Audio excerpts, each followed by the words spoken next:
আসসালামু আলাইকুম। এখন দেখবেন সংবাদ শিরোনাম। ভোটে লেভেল প্লেইং ফিল্ড নিশ্চিত করবে কমিশন, আপিল বুথ পরিদর্শন করে জানালেন সিইসি। প্রয়োজনে প্রশাসনের রদবদল করতে পারবে আইন অনুযায়ী যা হবে, বিধিবিধান অনুযায়ী নির্বাচন বানচালে ফ্যাসিবাদীদের ষড়যন্ত্র চলছে, অভিযোগ সালাউদ্দিনের। গণ অভ্যুত্থানে শহীদদের শ্রদ্ধা জানাতেই উত্তরবঙ্গ যাচ্ছেন তারেক রহমান। আগে থেকে ওত পেতেছিল মুসাব্বিরের ঘাতকরা, ফুটেজ দেখে দুজনকে শনাক্ত। বিচার চায় পরিবার, শনিবার স্বেচ্ছাসেবক দলের বিক্ষোভ। দাবি মানার আশ্বাসে ধর্মঘট প্রত্যাহার করল এলপি গ্যাস ডিলাররা। দোকান বন্ধ থাকায় দিনভর বিপাকে সাধারণ মানুষ।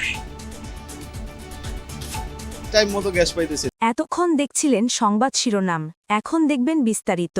মনোনয়নপত্র বাছাইয়ে ইনসাফ পাবেন আপিলকারীরা, জানিয়েছেন সিইসি এএমএম নাসির উদ্দিন। এছাড়া নিশ্চিত করা হবে সুষ্ঠু ভোটের পরিবেশ। পরে বিকেলে সিইসির সাথে সাক্ষাৎ শেষে ইইউ প্রতিনিধি দল জানায় নির্বাচন প্রক্রিয়ায় নজর রাখবে ইইউ। এর আগে সচিবালয়ে মন্ত্রিপরিষদ সচিব ডক্টর শেখ আব্দুর রশিদ বলেন, বর্তমান মাঠ প্রশাসন দিয়েই সুষ্ঠু ভোট সম্ভব, চাইলে রদবদল করতে পারে ইসি। নির্বাচন কমিশনে চতুর্থ দিনের মতো চলে আপিল আবেদন। বৃহস্পতিবার সকাল থেকেই নির্বাচন ভবন প্রাঙ্গণে ছিল কর্মকর্তাদের ব্যস্ততা। এ সময় আপিল বুথ পরিদর্শন করেন সিইসি এএমএম নাসির উদ্দিন।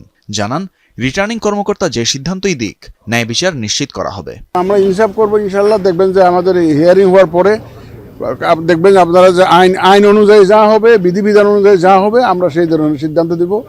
এবং আইন তো সবার জন্য সমান, সবাই তো মানতে বাধ্য হবে। পরে বিকেলে সিইসির সঙ্গে সাক্ষাৎ করতে আসেন ইইউর 4 সদস্যের প্রতিনিধি দল। সাক্ষাৎ শেষে কথা বলেন ইইউ ইলেকশন অবজারভেশন মিশনের প্রধান পর্যবেক্ষক। জানান, নিরপেক্ষ অবস্থান থেকে পর্যবেক্ষণ করা হবে নির্বাচন। We are really here to observe in a non-partisan way how this electoral process is being conducted, because Bangladesh is really a very important partner for the European Union. এর আগে দুপুরে সচিবালয়ে কথা বলেন মন্ত্রিপরিষদ সচিব। সুষ্ঠু নির্বাচনের জন্য বর্তমান মাঠ প্রশাসনই যথেষ্ট বলে মন্তব্য করেন তিনি। নির্বাচন কমিশন যদি কনভিন্সড হয়, তারা যদি মনে করেন যে রদবদল প্রয়োজন, তাহলে তারা বলবেন, তখন আমরা সেটা বিবেচনা করব, সেইভাবে ব্যবস্থা নেব, সেটা আমরা অনার করার চেষ্টা করব। তারা কনভিন্সড হোক আগে। ইসিতে সকাল থেকেই আপিল আবেদনের চতুর্থ দিনে ছিল সংক্ষুব্ধ প্রার্থীদের ভিড়। কমিশনের ভূমিকা নিয়ে বিভিন্ন অভিযোগও ছিল তাদের কণ্ঠে। এই বৈষম্যের জন্য 5ই আগস্ট ঘটলো, সেই বৈষম্য কন্টিনিউ করছে, এটা থাকা উচিত ছিল না। টাইম দেন, আমি আয়কর অফিস থেকে উঠায় নিয়ে এসে আবার আপনাকে দিচ্ছি, কিন্তু ওনারা টাইম দিল না। মনোনয়নপত্র জমা না দিয়েও কেউ আসেন অভিযোগ জানাতে। হিরো আলমের নাম শুনে যখন 5টা অতিক্রম হয়ে গেল, 5টা 2 মিনিট বাজে, তখন গেট লেগে দিচ্ছে। গেট লেগে দিয়ে অজুহাত দেখাচ্ছে টাইমটা ওভার হয়েছে। আদৌ আমি টাইমটা ওভার করে যাইনি, আমি আগে গিয়েছিলাম। নির্বাচন কমিশন যেন দায়হীন, তারা চাচ্ছে যে অথচ এই সিডি অকার্যকর হওয়ার জন্য তাদের এই দায় নিতে হয়। চতুর্থ দিনে 100-র বেশি আপিল গ্রহণ করেছে ইসি। পতিত ফ্যাসিবাদী শক্তি নির্বাচন বানচালের নানা ষড়যন্ত্র অব্যাহত রেখেছে বলে মনে করে বিএনপি। দলটির স্থায়ী কমিটির সদস্য সালাউদ্দিন আহমদ বলেন, মুসাব্বির হত্যাকাণ্ডের মতো বিচ্ছিন্ন ঘটনা নির্বাচন আয়োজনে প্রভাব ফেলবে না। গুলশানে বিএনপি চেয়ারপারসনের কার্যালয়ে তিনি জানান, অভ্যুত্থানের শহীদদের শ্রদ্ধা জানাতেই ভারপ্রাপ্ত চেয়ারম্যান তারেক রহমান উত্তরবঙ্গ সফর করবেন। বুধবার রাতে রাজধানীতে বিএনপির অঙ্গ সংগঠন স্বেচ্ছাসেবক দল ঢাকা মহানগর উত্তরের সাবেক সাধারণ সম্পাদক আজিজুর রহমান মুসাব্বির গুলিবিদ্ধ হয়ে নিহত হন। এই ঘটনাকে বিচ্ছিন্ন ঘটনা হিসেবে উল্লেখ করেছেন বিএনপি স্থায়ী কমিটির সদস্য সালাউদ্দিন আহমদ। শঙ্কা জানান, পতিত ফ্যাসিবাদী শক্তি নির্বাচন বানচাল ও দেশের গণতান্ত্রিক যাত্রাকে ব্যাহত করতেই আইনশৃঙ্খলা পরিস্থিতির অবনতি ঘটাচ্ছে। তবে এমন ঘটনা নির্বাচনে প্রভাব ফেলবে না বলেও মনে করেন সালাউদ্দিন। বলেন, সব রাজনৈতিক দলই নির্বাচনের বিষয়ে প্রতিশ্রুতিবদ্ধ। পতিত ফ্যাসিবাদী শক্তির কিছু ষড়যন্ত্র এখনো তারা চালু রেখেছে, যাতে নির্বাচনকে বাধাগ্রস্ত করতে পারে, কণ্ঠকাঠিন্য করতে পারে, গণতন্ত্রের উত্তরণের পথটাকে সহজতর না করতে পারে। কিন্তু তাদের সেই প্রচেষ্টা কখনো সফল হবে না। এদেশের মানুষ প্রতিজ্ঞাবদ্ধ এবং অঙ্গীকারাবদ্ধ, গণতন্ত্রে তারা ফিরবেই এবং একটি সুষ্ঠু, নিরপেক্ষ, অবাধ নির্বাচনের জন্য আমরা সবাই অপেক্ষা করছি, সারা জাতি অপেক্ষমান।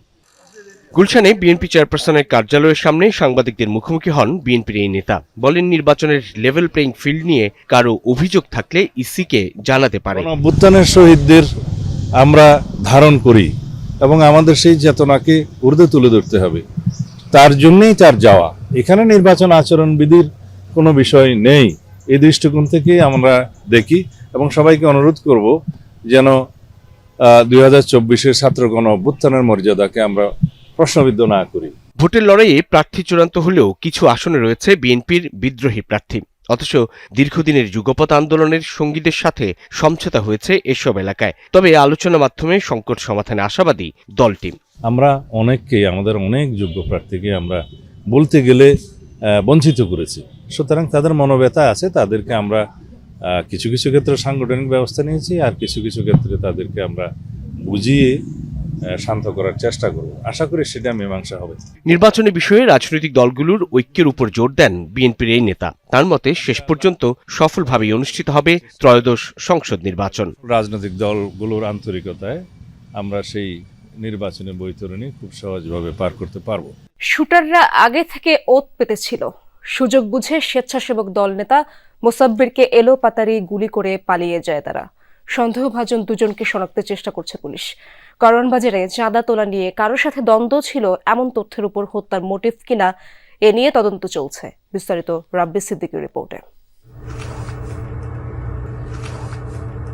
তেজগাঁও তেস্তুরি বাজার এলাকায় আহসানুল্লাহ গলি থেকে দৌড়ে পালাচ্ছে দুই যুবক। তারা অস্ত্রধারী। সন্দেহভাজন এরাই মোসাব্বিরকে এলোপাতাড়ি গুলি করে।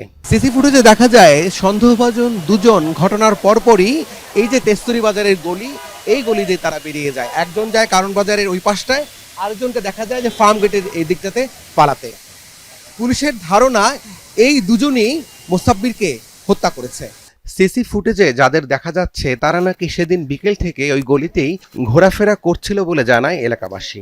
আমরা দুপুর থেকে দেখছি যে এরকম ছিল, তো আবার কিছুক্ষণ পরে দিয়ে হঠাৎ নাই। আবার ওরা হয়তো বিভিন্ন কালক্ষেপণ করতে চাইছিল, যে বা লোকেশনটা বুঝতে চাইছিল যে কোন সময় থাকা উচিত। হ্যাঁ, বারবার ওরা গেছে আসছে এরকমই মনে হয়েছিল। এখানে বসা ছিল। মোসাব্বির ভাই ফোনে কথা বলতেছে এই গলিতে আসার পরে, তো পিছ থেকে একটা বাইক আসছিল, ফার্স্টে একটা গুলি করছে। মোসাব্বির ভাইয়ের শরীরে লাগে নাই। তো এগুলিতে ঢুকছে বাসার জন্য ঢুকছে, তো এগুলিতে আর যাইতে পারে না।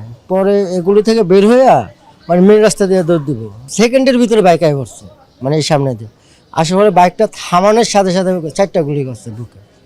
স্থানীয়রা বলছেন মোসাব্বিরের সঙ্গে কারওয়ান বাজারের এক যুবদল নেতার সাথে দ্বন্দ্ব ছিল। কারো মতে নিজ এলাকায় প্রভাব বিস্তারও হতে পারে কারণ।